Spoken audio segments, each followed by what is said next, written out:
ಕೂಡ ನಿಮ್ಮದೇ ಆಗಿರ್ತಕ್ಕಂಥ ಯೂಟ್ಯೂಬ್ ಚಾನಲ್ ಸ್ಟಡಿ ವಿತ್ ಪರಶುರಾಮ್ಗೆ ಸ್ವಾಗತ ಅಂತ ಹೇಳ್ತಾ ಇಂದಿನ ವಿಡಿಯೋದಲ್ಲಿ ನಾನು 9ನೇ ತರಗತಿ ಕೋರ್ ವಿಷಯ ಸಮಾಜ ವಿಜ್ಞಾನದಲ್ಲಿ ಸಂಕಲನಾತ್ಮಕ ಮೌಲ್ಯಮಾಪನ 2ಕ್ಕೆ ಯೂಸ್ ಆಗ್ತಕ್ಕಂಥ ಒಂದು ಮೋಸ್ಟ್ ಇಂಪಾರ್ಟೆಂಟ್ ಆಗಿರ್ತಕ್ಕಂಥ ಪ್ರಶ್ನೆ ಪತ್ರಿಕೆಯನ್ನು ನಿಮ್ಮ ಜೊತೆ ಶೇರ್ ಮಾಡ್ತೀನಿ.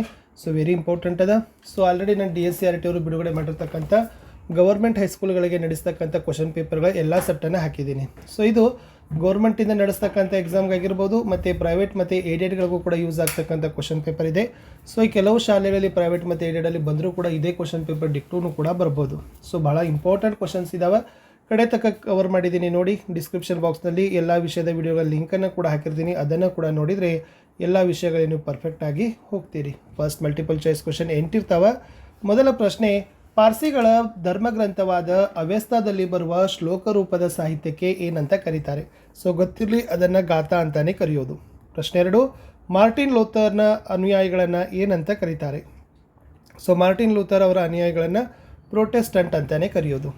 ರಾಜ್ಯಸಭೆಯ ಪದನಿಮಿತ್ತ ಅಧ್ಯಕ್ಷರು ಯಾರಾಗಿರ್ತಾರೆ? ಉಪರಾಷ್ಟ್ರಾಧ್ಯಕ್ಷರು. ಅವಿಭಕ್ತ ಕುಟುಂಬದ ಮುಖ್ಯ ಲಕ್ಷಣ ಏನು ಅಂತ ಕೇಳಿದ್ದಾರೆ. ಸೊ ಅವಿಭಕ್ತ ಕುಟುಂಬದ ಮುಖ್ಯ ಲಕ್ಷಣ ಹಿರಿತನದ ತತ್ವ ಅನ್ನೋದು ಉತ್ತರದಲ್ಲಿ ನೀವು ಬರಿಬೇಕಿತ್ತು. ಪ್ರಶ್ನೆ 5, ಭಾರತೀಯ ಸಮಾಜದ ಆಧಾರ ಸ್ತಂಭ ಈ ಸಮುದಾಯವಾಗಿದೆ ಅಂತ ಕೇಳಿದ್ದಾರೆ. ಸೊ ನಿಮ್ಮೆಲ್ಲರಿಗೂ ಗೊತ್ತಿದೆ, ಗ್ರಾಮ್ ಸಮುದಾಯ. ಇನ್ನು ನೈಋತ್ಯ ಮಾನ್ಸೂನ್ ಮಾರುತಗಳು ಈಶಾನ್ಯದಿಂದ ನೈಋತ್ಯಕ್ಕೆ ನಿರ್ಗಮಿಸಲು ಕಾರಣ ಏನು ಅಂತ ಕೇಳಿದ್ದಾರೆ. ಅಲ್ಲೇನಾಗ್ತದಪ್ಪ ಅಂದ್ರೆ ಉಷ್ಣಾಂಶ ಕಡಿಮೆ ಆಗ್ತದೆ, ಒತ್ತಡ ಹೆಚ್ಚಾಗ್ತದೆ ಅಂತಕ್ಕಂಥ ಪಾಯಿಂಟ್ಸನ್ನು ನೀವು ಬರೆದ್ರೆ ಸೊ ನಿಮಗೆ ಅಂಕಗಳನ್ನು ಕೊಡ್ತಾರೆ. ಇನ್ನು ಭಾರತದ ರಾಷ್ಟ್ರೀಯ ಆದಾಯಕ್ಕೆ ಹೆಚ್ಚಿನ ಕೊಡುಗೆ ನೀಡ್ತಕ್ಕಂಥ ವಲಯ ಯಾವುದು ಅಂತ ಕೇಳಿದರೆ ಅದು ಸೇವಾ ವಲಯ ಇಸ್ ದ ರೈಟ್ ಆನ್ಸರ್. ನೀವು ಓರ್ವ ಹಣ್ಣಿನ ವ್ಯಾಪಾರಿಯಾಗಿದ್ದು ದೇಶದ ಬೇರೆ ಬೇರೆ ಪ್ರದೇಶಗಳಲ್ಲಿ ಬೆಳೆದ ಹಣ್ಣುಗಳನ್ನು ತಂದು ನಿಮ್ಮ ಪ್ರದೇಶದಲ್ಲಿ ಮಾರಿದರೆ ಅದನ್ನು ಯಾವ ಥರದ ಮಾರುಕಟ್ಟೆ ಅಂತ ಕರಿತೀರಿ ಅಂತ ಕೇಳಿದರೆ ಅದನ್ನೇ ಸ್ಥಳೀಯ ಮಾರುಕಟ್ಟೆ ಅಂತಲೇ ಕರೆಯೋದು. 1 ಮಾರ್ಕರ್ ಕ್ವಶನ್ 8 ಇದಾವೆ, ವೆರಿ ಇಂಪಾರ್ಟೆಂಟ್. ಮುಕ್ತಿಗಾಗಿ ಶಂಕರಾಚಾರ್ಯರು ಪ್ರತಿಪಾದಿಸಿದ ಮಾರ್ಗ ಯಾವುದು ಅಂತ ಕೇಳಿದ್ದಾರೆ? ಜ್ಞಾನ ಮಾರ್ಗ. ಆಫ್ರಿಕನ್ ಖಂಡದ ದಕ್ಷಿಣ ತುದಿಯನ್ನು ಕೇಪ್ ಆಫ್ ಗುಡ್ ಹೋಪ್ ಅಂತ ಕರೆದವರು ಯಾರು? ಬಾರತಲೋಮಿಯೋ ಡಿ ಡಯಾಸ. ಜಾತ್ಯತೀತತೆ ಎಂದರೆ ಏನು? ಎಲ್ಲ ಧರ್ಮಗಳನ್ನು ಸಮಾನತೆಯಿಂದ ಕಾಣಬೇಕೆಂದು ಪ್ರತಿಪಾದಿಸೋದಕ್ಕೇನೆ ಜಾತ್ಯತೀತತೆ ಅಂತ ಕರೀತಾರೆ.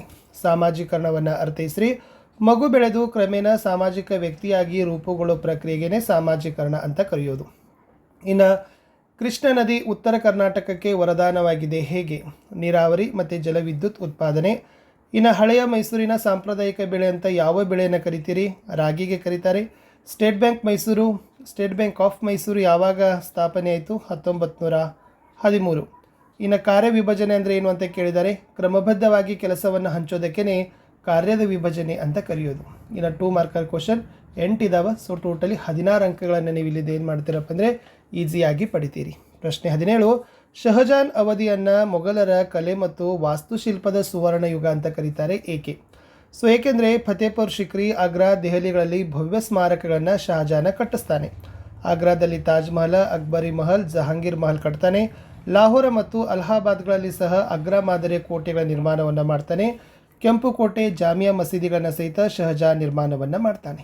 ಮುಂದಿನ ಪ್ರಶ್ನೆ, ಫ್ರೆಂಚ್ ಕ್ರಾಂತಿಯ ಪರಿಣಾಮಗಳನ್ನು ವಿಶ್ಲೇಷಿಸಿರಿ. ಇದು ಪ್ರಮುಖ ಘಟನೆಗಳಿಗೆ ನಾಂದಿ ಆಗ್ತದೆ. ಉಳಿಗಮಾನ್ಯ ಪದ್ಧತಿ ನಾಶವಾಗ್ತದೆ. ಪಾದ್ರಿಗಳು ಮತ್ತು ಶ್ರೀಮಂತರ ಹಕ್ಕು ಸೌಲಭ್ಯಗಳು ರದ್ದಾಗ್ತವೆ. ಶ್ರೀಮಂತರು ಭೂಮಿಯನ್ನು ಕಸಿದುಕೊಳ್ತಾರೆ. ಚರ್ಚ್ ರಾಜ್ಯಕ್ಕೆ ಅಧೀನವಾಗ್ತದೆ. ದೇಶಾದ್ಯಂತ ಒಂದೇ ಆಡಳಿತ ನಡೀತದೆ. ಜನರಿಗೆ ಸ್ವಾತಂತ್ರ್ಯ, ಸಮಾನತೆ, ಭ್ರಾತೃತ್ವದ ಅವಶ್ಯಕತೆ ಆಗ್ತದೆ ಅನ್ನೋದನ್ನು ಬರೆದ್ರೆ ಸಾಕು. ಇನ್ನು ಜನತಾ ನ್ಯಾಯಾಲಯಗಳು ಬಹಳಷ್ಟು ಜನಪ್ರಿಯವಾಗಿವೆ, ಸಮರ್ಥಿಸಿರಿ ಅಂತ ಕೇಳಿದ್ದಾರೆ. ಇವು ರಾಜಿ ಸಂಧಾನಕ್ಕೆ ಸಹಾಯವನ್ನು ಮಾಡ್ತಾವೆ, ಶೀಘ್ರ ಮತ್ತು ಮಿತವ್ಯಯವಾಗಿದ್ದಾವೆ, ಇತರೆ ನ್ಯಾಯಾಲಯಗಳ ಕಾರ್ಯದ ಹೊರೆಯನ್ನು ಕಡಿಮೆ ಮಾಡ್ತವೆ ಅನ್ನೋ ಪಾಯಿಂಟ್ಸು ಇತ್ತು. ಇನ್ನು ಮತಗಟ್ಟೆಯಲ್ಲಿ ಮತದಾರ ತನ್ನ ಗುರುತಿಗಾಗಿ ಬಳಸಬಹುದಾದ ಯಾವುದಾದರೂ 4 ದಾಖಲೆಗಳನ್ನು ಬರೀಬೇಕು. ಸೊ ಮತದಾರರ ಗುರುತಿನ ಚೀಟಿ, ಪಾನ್ ಕಾರ್ಡ್, ಆಧಾರ್ ಕಾರ್ಡ್, ಪಡಿತರ ಚೀಟಿ, ಒಟ್ಟಾರೆ ಫೋಟೋ ಇರ್ತಕ್ಕಂಥ ಏನು ಮಾಡಬೇಕಪ್ಪ ಅಂದರೆ ದಾಖಲೆಗಳನ್ನು ಒರಿಜಿನಲ್ಗಳನ್ನೇ ನಾವು ಸಬ್ಮಿಟ್ ಮಾಡಬೇಕು. ಇನ್ನು ಕುಟುಂಬ ವ್ಯವಸ್ಥೆಯ ಪ್ರಮುಖ ಲಕ್ಷಣಗಳನ್ನು ಕೇಳಿದ್ದಾರೆ. ಇದು ಸಾರ್ವತ್ರಿಕವಾದದ್ದು, ಸಮಾಜದ ಎಲ್ಲ ವಸ್ತುಗಳ ಕೇಂದ್ರ, ನೆರೆಹೊರೆ, ಗ್ರಾಮ, ನಗರ, ರಾಷ್ಟ್ರದ ನಿರ್ಮಾಣ, ಸಾಮಾಜಿಕ ಹೊಣೆಗಾರಿಕೆ, ಸರ್ವವ್ಯಾಪಿ, ಶಾಶ್ವತ, ಪರಂಪರಾಗತ ಘಟಕ. ಇನ್ನು ಸಾಮಾಜೀಕರಣದ ಪ್ರಮುಖ ನಿಯೋಗಗಳನ್ನು ಕೇಳಿದ್ದಾರೆ. ಕುಟುಂಬ, ಶಾಲೆ, ಸಮವಯಸ್ಕರರು, ಸಮೂಹ ಮಾಧ್ಯಮ, ಧರ್ಮ ಮತ್ತು ನೆರೆಹೊರೆ. ಇನ್ನು ಕರ್ನಾಟಕದಲ್ಲಿ ಚಿನ್ನದ ಗಣಿಗಾರಿಕೆ ಹಂಚಿಕೆಯನ್ನು ಬರಲಿಕ್ಕೆ ಕೇಳಿದರು. ಸೊ ಕೋಲಾರದ KGF, ನಂದಿದುರ್ಗ, ಉರಿಗಾಮ್, ಚಾಂಪಿಯನ್ ರೀಪ್ ಮತ್ತು ಮೈಸೂರಿನ ಗಣಿ, ರಾಯಚೂರಿನ ಹಟ್ಟಿ, ತುಮಕೂರಿನ ಬೆಳ್ಳಾರ ಮತ್ತು ಅಜ್ಜನಹಳ್ಳಿ, ಗದಗನ ಮುಳಗುಂದ ಮತ್ತು ಕಪ್ಪತಗುಡ್ಡ, ಹಾಸನ ಜಿಲ್ಲೆಯ ಕೆಂಪಿನಕೋಟೆ ಅಂತ ಬರೆದ್ರೆ ಸಾಕು. ಇನ್ನು ಪ್ರವಾಸದಿಂದ ಯಾವೆಲ್ಲ ಲಾಭಗಳಾಗ್ತವೆ ಅಂತ ಕೇಳಿದರು. ಜನರು ತಮ್ಮ ವ್ಯಾಪಾರ ವಹಿವಾಟಿಗಾಗಿ ದೈಹಿಕ ಶ್ರಮ ಮತ್ತು ಮಾನಸಿಕ ಶ್ರಮ, ಕುತೂಹಲ, ವಿಹಾರ, ಸುಂದರ ತಾಣಗಳನ್ನು ನೋಡುವ ಹಂಬಲ ಅಂತಕ್ಕಂಥ ಪಾಯಿಂಟ್ಸನ್ನು ನೀವು ಬರಿಬೇಕು. ಇನ್ನು ಶ್ರಮದ ವಿಧಗಳನ್ನು ಕೇಳಿದ್ದಾರೆ. ಅದು ವೃತ್ತಿಪರ ಮತ್ತು ಆಡಳಿತಾತ್ಮಕ ಶ್ರಮ, ಕೌಶಲ್ಯ ಸಹಿತ, ಅರೆ ಕೌಶಲ್ಯ ಮತ್ತು ಕೌಶಲ್ಯ ರಹಿತದ ಶ್ರಮ, ಉತ್ಪಾದಕ ಮತ್ತು ಪುನರುತ್ಪಾದಕ ಶ್ರಮ ಅಂತ ಬರೆದ್ರೆ ಸಾಕು. ಗ್ರಾಹಕರ ಹಕ್ಕುಗಳನ್ನು ಕೇಳಿದ್ದಾರೆ. ರಕ್ಷಣೆಯ ಹಕ್ಕು, ಮಾಹಿತಿಯ ಹಕ್ಕು, ವಸ್ತುಗಳ ಆಯ್ಕೆಯ ಹಕ್ಕು, ವಸ್ತುಗಳ ಬಗ್ಗೆ ಆಲಿಸೋದು, ಶೋಷಣೆ ವಿರುದ್ಧ, ಗ್ರಾಹಕ ಶಿಕ್ಷಣದ ಹಕ್ಕು ಅಂತ ಬರೆದ್ರೆ ಸಾಕು. ಇನ್ನು 3 ಅಂಕದ ಪ್ರಶ್ನೆಗಳಿದ್ದಾವೆ. ಇದಂತೂ ವೆರಿ ಮೋಸ್ಟ್ ಇಂಪಾರ್ಟೆಂಟ್ ಇದಾವೆ. ನಿಮ್ಮ ಪರೀಕ್ಷಾ ಪ್ರಶ್ನೆ ಪತ್ರಿಕೆಗಳಲ್ಲಿ ನಿಮಗೆ ತುಂಬಾ ಹೆಲ್ಪ್ ಕೊಡ್ತಾವೆ. ಎಸ್, ಯೇಸು ಕ್ರಿಸ್ತನ ಬೋಧನೆಗಳನ್ನು ವಿವರಿಸಿರಿ ಅಂತ ಪ್ರಶ್ನೆ ಇದೆ.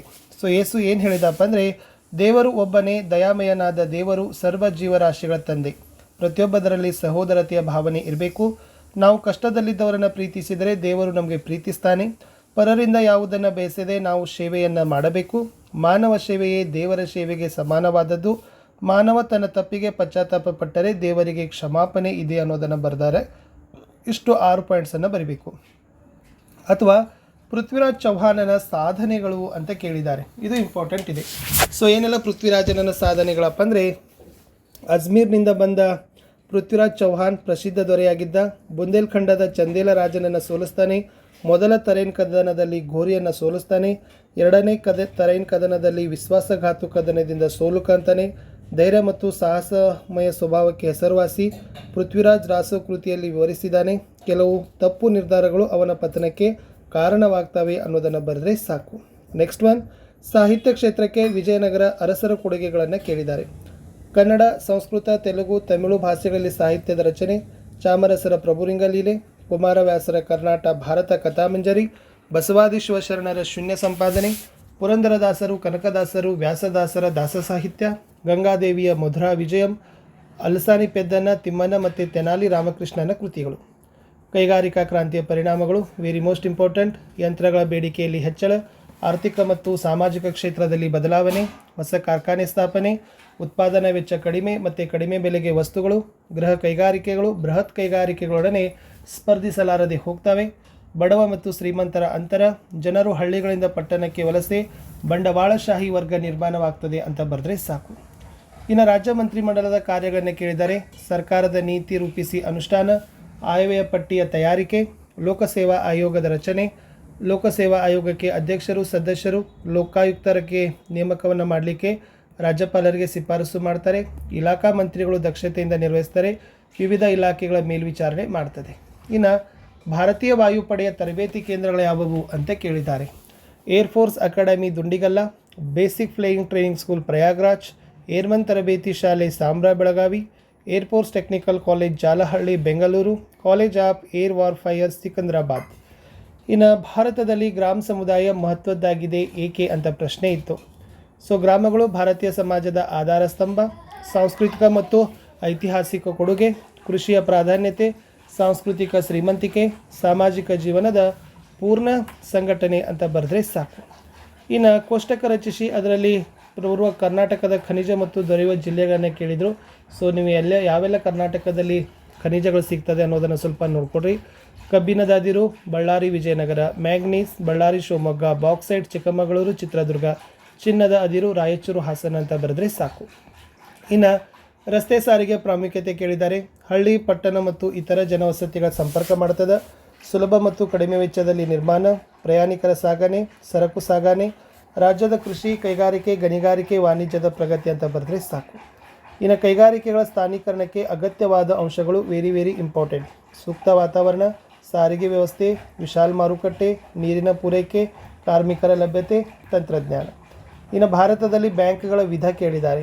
ಸೊ ಕೈಗಾರಿಕಾ ಬ್ಯಾಂಕ್, ವಿನಿಮಯ ಬ್ಯಾಂಕ್, ಉಳಿತಾಯ ಬ್ಯಾಂಕ್, ಸಹಕಾರಿ ಬ್ಯಾಂಕ್, ಭೂ ಅಡಮಾನ ಬ್ಯಾಂಕ್ಗಳು. ಇನ್ನು ನಿರುದ್ಯೋಗದ ವಿಧಗಳನ್ನು ಕೇಳಿದ್ದಾರೆ. ಸೊ ಭಾಳ ಇದ್ದಾವೆ. ಗ್ರಾಮೀಣ ನಿರುದ್ಯೋಗ, ಮರೆಮಾಚಿದ ನಿರುದ್ಯೋಗ, ಋತುಮಾನದ ನಿರುದ್ಯೋಗ, ಗ್ರಾಮೀಣದಲ್ಲಿ 2 ಬರ್ತವೆ. ನಗರದಲ್ಲಿ ಕೈಗಾರಿಕಾ ನಿರುದ್ಯೋಗ ಮತ್ತು ವಿದ್ಯಾವಂತರ ನಿರುದ್ಯೋಗ. ಇನ್ನು ನಿರ್ಧಾರ ತೆಗೆದುಕೊಳ್ಳುವ ಸಮಯದಲ್ಲಿ ಸಂಘಟಕ ಗಮನಿಸಬೇಕಾದ ಅಂಶಗಳೇನು ಅಂತ ಕೇಳಿದ್ದಾರೆ. ಸಮಸ್ಯೆಯನ್ನು ವಿಶ್ಲೇಷಿಸಬೇಕು, ಕಾರ್ಯಗತ ಮಾಡಲು ಯೋಜನೆ, ಧೈರ್ಯ ಮತ್ತು ತಾಳ್ಮೆ, ಮುಂದಾಲೋಚನೆ, ವಿವೇಕಯುಕ್ತ ನಿರ್ಧಾರ.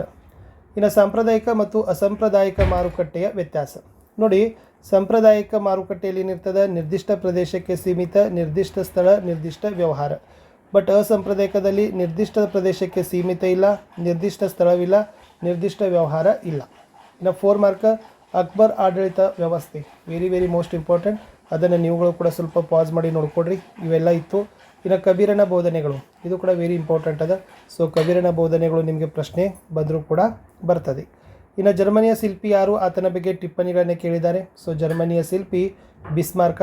ಆತ ಏನು ಸಾಧನೆ ಮಾಡಿದ್ದಾನೆ ಅಂತಕ್ಕಂಥ ಒಂದು 8 ಪಾಯಿಂಟ್ಗಳನ್ನು ನೀವು ಏನು ಮಾಡಬೇಕಪ್ಪ ಅಂದರೆ ಬರಿಬೇಕು. ಸೊ ಬರೆದ್ರೇ ನಿಮಗೆ 4 ಮಾರ್ಕ್ಸ್ ಏನು ಮಾಡ್ತಾರೆ, ಕೊಡ್ತಾರೆ. ಇನ್ನು ಭಾರತದಲ್ಲಿ ವೈವಿಧ್ಯತೆಯಲ್ಲಿ ಏಕತೆಯನ್ನು ಮೂಡಿಸುವ ಅಂಶಗಳು, ಇದು ಕೂಡ ವೆರಿ ಇಂಪಾರ್ಟೆಂಟ್ ಅದ. ಯಾವೆಲ್ಲ? ಸೊ ಭೌಗೋಳಿಕ ಐಕ್ಯತೆ, ರಾಷ್ಟ್ರೀಯ ಐಕ್ಯತೆ, ಧಾರ್ಮಿಕ, ಭಾಷೆ, ಸಂಸ್ಕೃತಿ, ಇವೆಲ್ಲ ಪಾಯಿಂಟಕ್ಕೆ ಎಕ್ಸ್ಪ್ಲನೇಷನನ್ನು ಮಾಡಿರಿ. ಅಥವಾ ಅಂತಾರಾಷ್ಟ್ರೀಯ ಸಂಬಂಧಗಳ ಸ್ವರೂಪವನ್ನು ಕೇಳಿದರು. ಸೊ ಇದು ಕೂಡ ಇಂಪಾರ್ಟೆಂಟು. ಇನ್ನು ವ್ಯವಸಾಯ ಆರ್ಥಿಕ ಅಭಿವೃದ್ಧಿಯ ಬೆನ್ನೆಲುಬು, ಅಂದರೆ ವ್ಯವಸಾಯದ ಪ್ರಾಮುಖ್ಯತೆ, ಪುರಾತನ ಮೂಲ ವೃತ್ತಿ, ಜೀವನಾಧಾರ, ಉದ್ಯೋಗದ ಸೃಷ್ಟಿ, ವಿದೇಶಿ ವಿನಿಮಯ, ಆದಾಯದ ಮೂಲ, ಕಚ್ಚಾ ವಸ್ತು ಪೂರೈಕೆ, ವಿದೇಶಿ ವಿನಿಮಯ ಗಳಿಕೆ, ಆರ್ಥಿಕ ಪ್ರಗತಿಗೆ ಪೂರಕ. ಇಷ್ಟು ಬರೀರಿ. ಇನ್ನು ಕರ್ನಾಟಕದ ನಕ್ಷೆಯಲ್ಲಿ ಅವುಗಳನ್ನು ಗುರುತಿಸಬೇಕಾಗಿತ್ತು. ಸೊ ಕರಾವಳಿ ಮೈದಾನ ಇಲ್ಲಿ ಬರ್ತದೆ. ನೆಕ್ಸ್ಟ್ ರಾಣೆಬೆನ್ನೂರು ಅದ, ಸಿ ಹೊನ್ನಾವರ ಅದ, ಡಿ ಕಲಬುರಗಿ ಅದ, ಈ ಮಂಗಳೂರು ಅದ. ಸೊ ಇಷ್ಟು ಏನಾಗಿತ್ತಪ್ಪ ಅಂದರೆ ಇಂಪಾರ್ಟೆಂಟ್ ಇತ್ತು. ಇಷ್ಟಿತ್ತು ಈ ವಿಡಿಯೋದಲ್ಲಿ ಅಂತ ಹೇಳ್ತಾ ಸಿಗ್ತೀನಿ ಹೊಸ ವಿಡಿಯೋದಲ್ಲಿ. ಬಾಯ್.